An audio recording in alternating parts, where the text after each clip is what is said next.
cracks me up every time I walk up to that video. I can't build anything. I can't plan how to do like construction or things like that. So if you think that's what this morning's about, we're just about community today. There's no actual hammer or nails, which is a great thing. My name's Tyler Ruane. I'm excited to be here this morning. We're going to start this morning going back in time a little bit to the week after Thanksgiving, end of November. Our family of 5 took a trip to our happiest place on earth. That for us is Disney World, and I understand that's a trigger for some of you, all right? We are in a season of our life where we don't hike in the mountains in Colorado. We don't spend a weekend in a log cabin. I honestly wonder if we could all survive a weekend in a log cabin. We can do Disney. We know how to do it. We don't have any naps, no diapers. We can just go and ride as many rides as possible in that time that we're there. We have 3 boys in our family, a 5th grader, a 4th grader, and a kindergartner. And I have a wife who is an administrative assistant and has those skills and can plan out every minute of the trip to get on as many rides as possible. She worked the Genie Plus, the virtual queues, like an experienced Disney veteran, and we dominated. Now, with our situation, our kindergarten son, those of you who are thirdborns in the audience here know that thirdborns just get dragged to everything, whether they like it or not. So he got into some pretty interesting situations. We tried really hard to promote a curious attitude for him. Be curious about this. What could happen? What could be fun here? And he did great. And then day 2, we went to Epcot. They have a brand new roller coaster there that's a Guardians of the Galaxy roller coaster. He likes Guardians of the Galaxy, heard of them. And it's set up really nice to where it's very calm, the part you see, and then the inside, you don't know what happens, all right?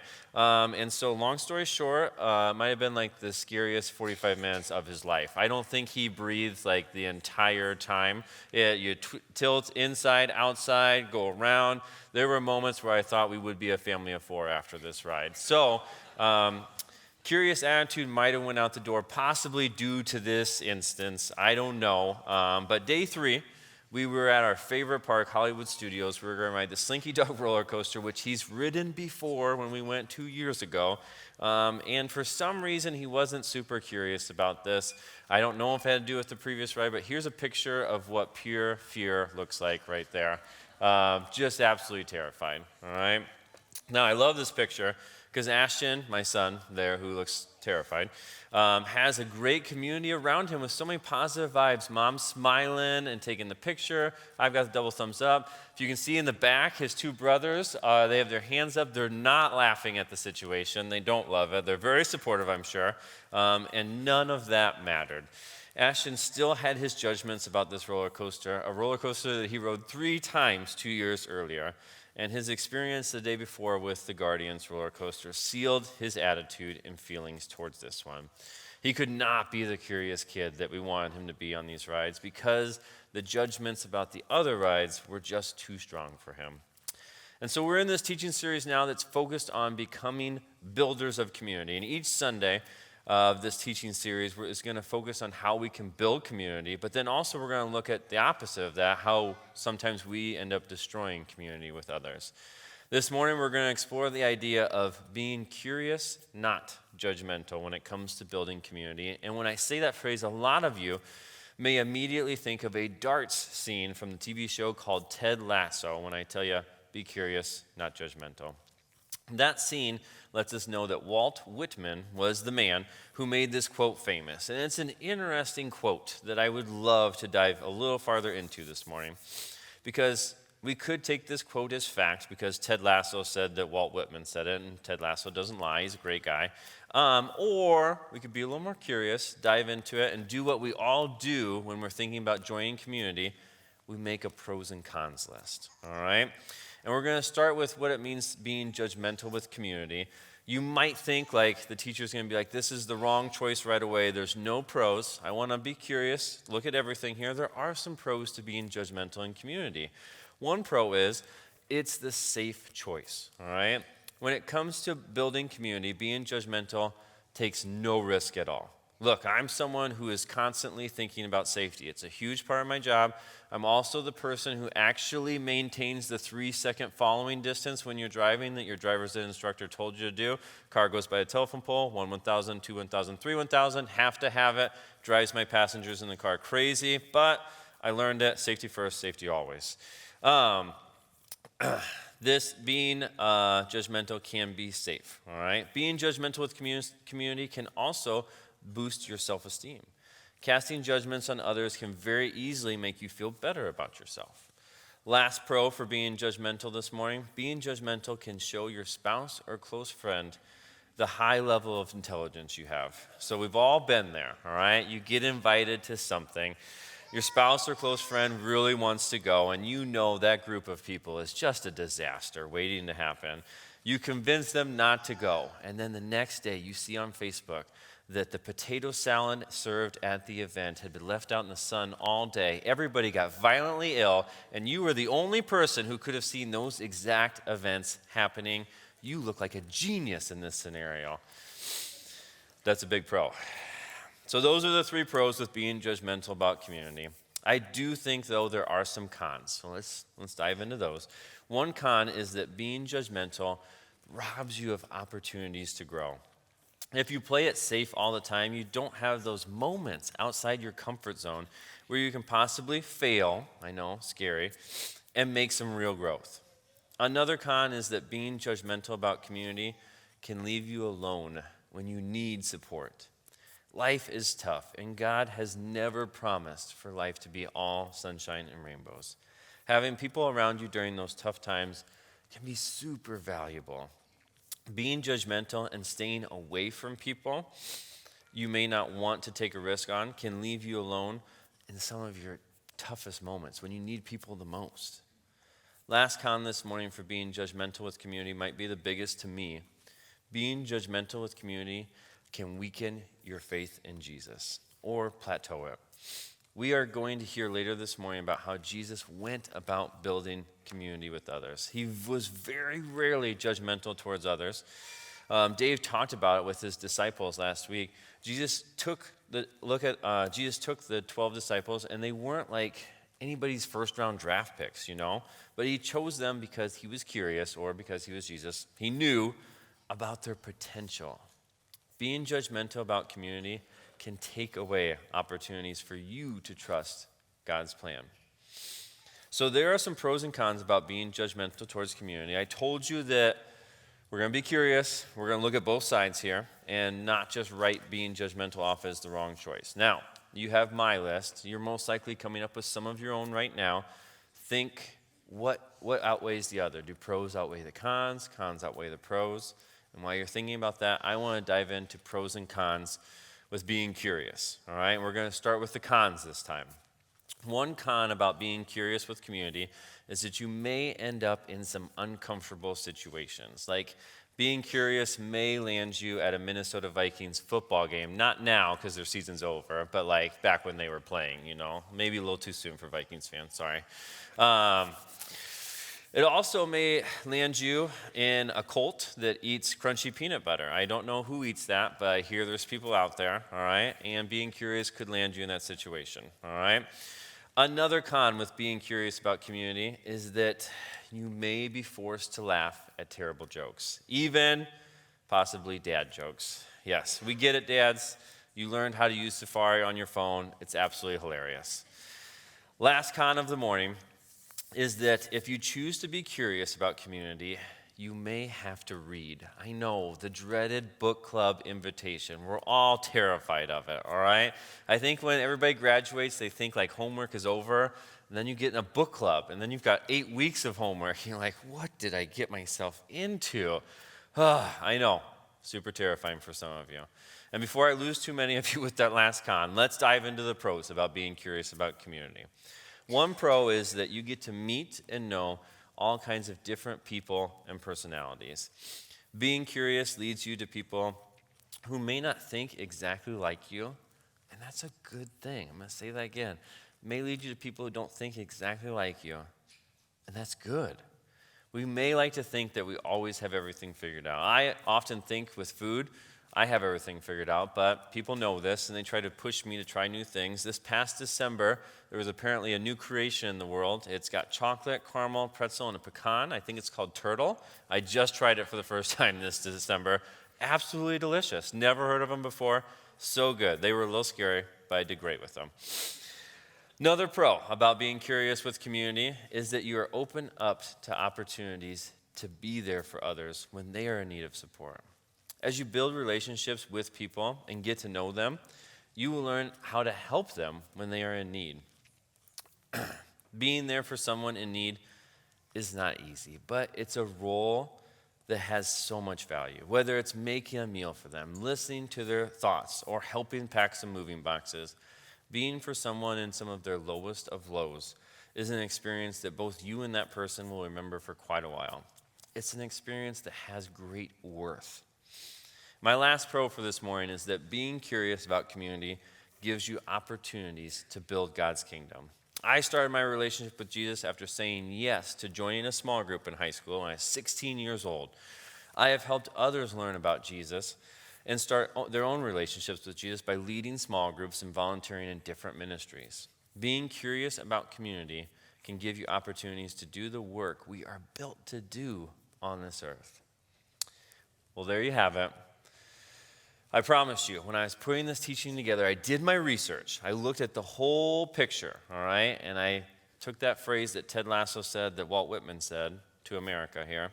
And when it comes to becoming builders with community, I do believe the pros outweigh the cons when it comes to being curious instead of judgmental. And that statement is coming from someone who's terrified of book clubs and crunchy peanut butter, but I still want to be curious. We have opportunities through our weeks to say yes to being curious about community. It may be an invite to a small group. It may be seeing someone you kind of know from afar in the grocery store, or it may be taking the chance and getting to know the parents of your kids' friends.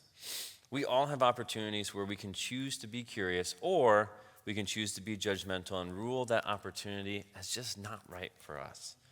Jesus had plenty of opportunities to choose to be curious as well.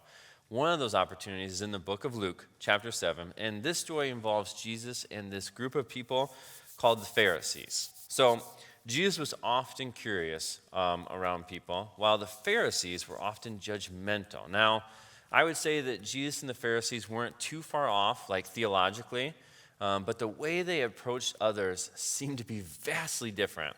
And you'll see this in this story. This story involves a sinful woman approaching Jesus. It starts in Luke chapter 7, verses 36, and it goes through verse 50. And it reads like this. When one of the Pharisees invited Jesus to have dinner with him, he went to the Pharisee's house and reclined at the table. A woman in that town who lived a sinful life learned that Jesus was eating at the Pharisee's house. So she came there with an alabaster jar of perfume. As she stood behind him at his feet, weeping, she began to wet his feet with her tears. Then she wiped them with her hair, kissed them, and poured perfume on them. When the Pharisee who had invited him saw this, he said to himself, "If this man were a prophet, he would know who is touching him and what kind of woman she is, that she is a sinner." Jesus answered him, "Simon, I have something to tell you." "Tell me, teacher," he said. 2 people owed money to a certain moneylender. One owed him 500 denarii and the other 50. Neither of them had the money to pay him back, so he forgave the debts of both. Now, which of them will love him more? Simon replied, "I suppose the one who had the bigger debt forgiven." "You have judged correctly," Jesus said. Then he turned toward the woman and said to Simon, "Do you see this woman? I came into your house. You did not give me any water for my feet, but she wet my feet with her tears and wiped them with her hair. You did not give me a kiss, but this woman, from the time I entered, has not stopped kissing my feet. You did not put oil on my head, but she has poured perfume on my feet. Therefore, I tell you, her many sins have been forgiven, as her great love has shown. But whoever has been forgiven little loves little." Then Jesus said to her, "Your sins are forgiven." The other guests began to say among themselves, "Who is this who even forgives sins?" Jesus said to the woman, "Your faith has saved you. Go in peace." So that Pharisee right away is like, this woman is a sinner. What in the world is she doing in my house while I'm hosting this so-called prophet?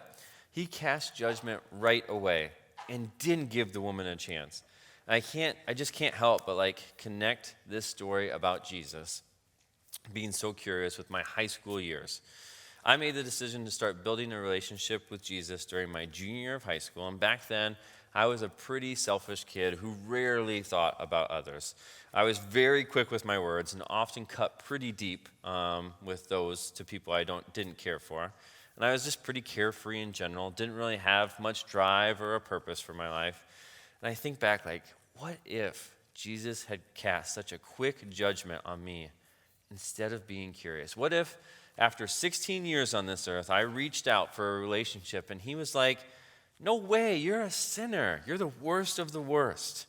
I've been up here waiting for 16 years and you show up now, you don't deserve a relationship with me. All that would have been true. Jesus would have had every right to say all that. He would not have been wrong. Instead, though, he looks to build relationships with all of us, with a curious attitude. He doesn't cast judgment on us because of our actions or our sins.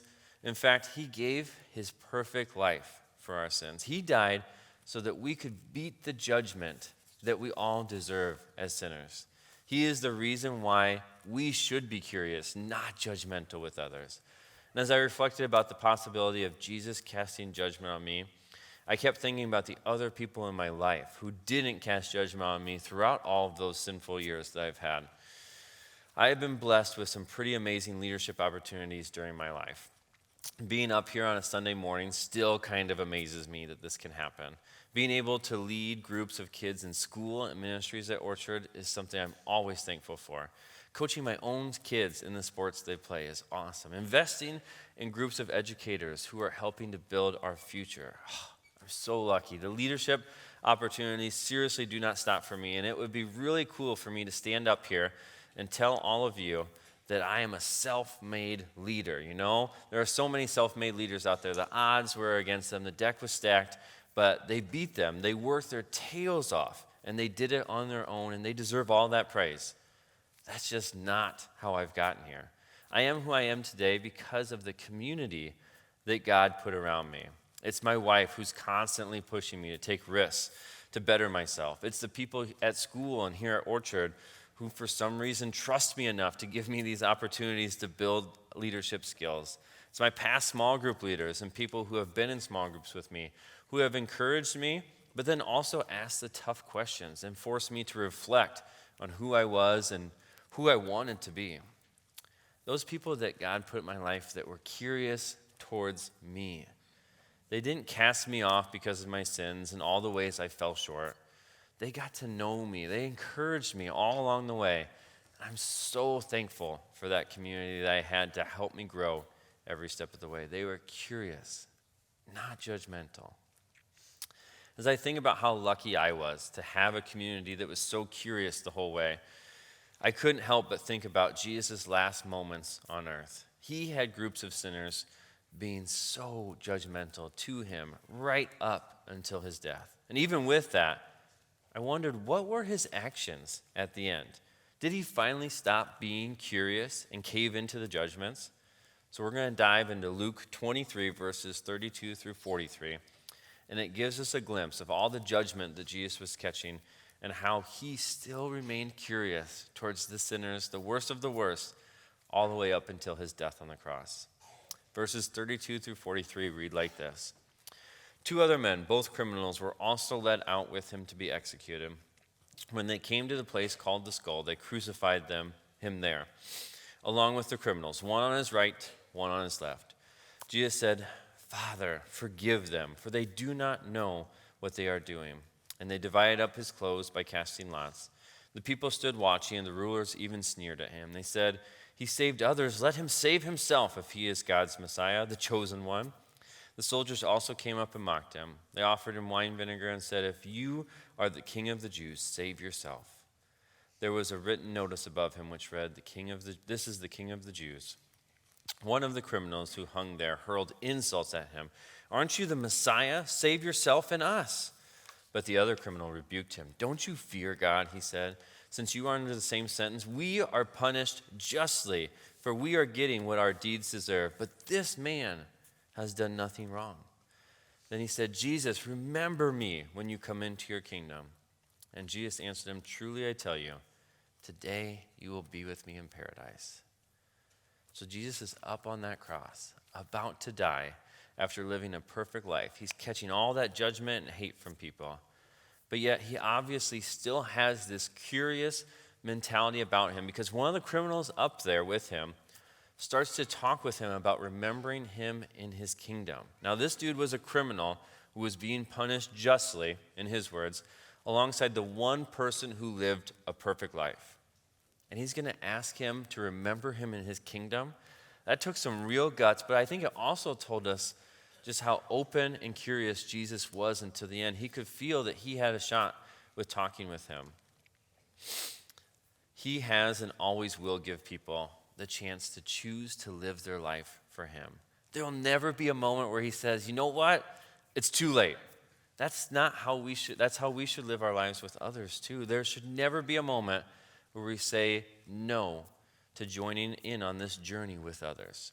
Jesus does not want us to be alone. We were not designed to be alone. Adam was created and then Eve was created. God wanted us in community with others. We just have to be ready to dive right in.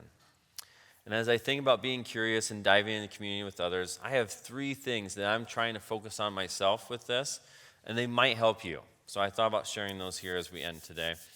The first thing I'm trying to do is I'm trying to keep an eye out for experiences that will teach me about myself.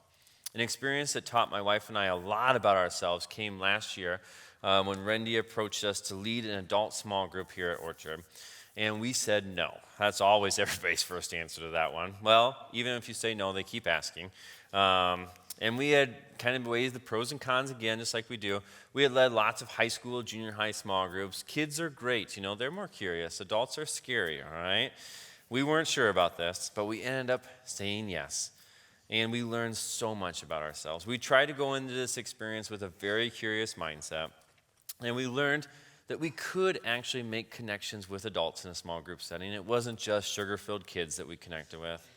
We learned that God had developed some skills in us that helped to create an inviting and non-judgmental environment for adults to be willing to share about their struggles and maybe look for some ways to grow. We fully wanted to say no to one more thing on our plates that we didn't feel qualified for, but we said yes to being curious about community, and we were amazed at what we learned about ourselves. So take a moment here, think about when you have learned the most about yourself. Were those moments possibly like in community with others and an experience that maybe made you feel a little uncomfortable? I know I can think of like 3 or 4 just this year, and they're there. We just have to keep our eye out for them. Second thing I'm trying to do, really tough, is to be open to personalities that are different from me. Vikings fans, all right? Open to them, because growth lies there. All morning, there have been some of you kind of sitting there thinking about your circle of people, all right? There's 6 chairs at your table of friends. There's no more seats. You can't fit another chair around there. There's no leaves for your table of friends. You can't fit those in. And then, like, making friends and being open to that, that's kind of like a second grade thing. Adults are exempt from that, okay? I thought that as well. And then my oldest son entered the world of travel baseball last summer. Now, travel sports is something I never did as a kid. Know nothing about, heard stories, a little nervous, and it was kind of funny. My wife and I were so concerned about the community of kids that our son was going to be around. We didn't even think about the community of families.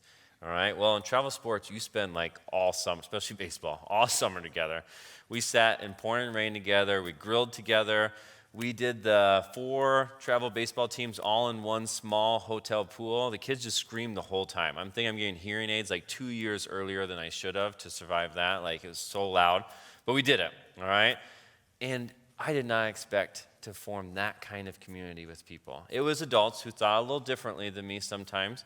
And they cared about us, and they taught us so much. It was such a close-knit community by the end of the summer, and it will be a summer that I'm just always grateful for. There were people there that I had no idea I was missing from my life or missing from my table of friends.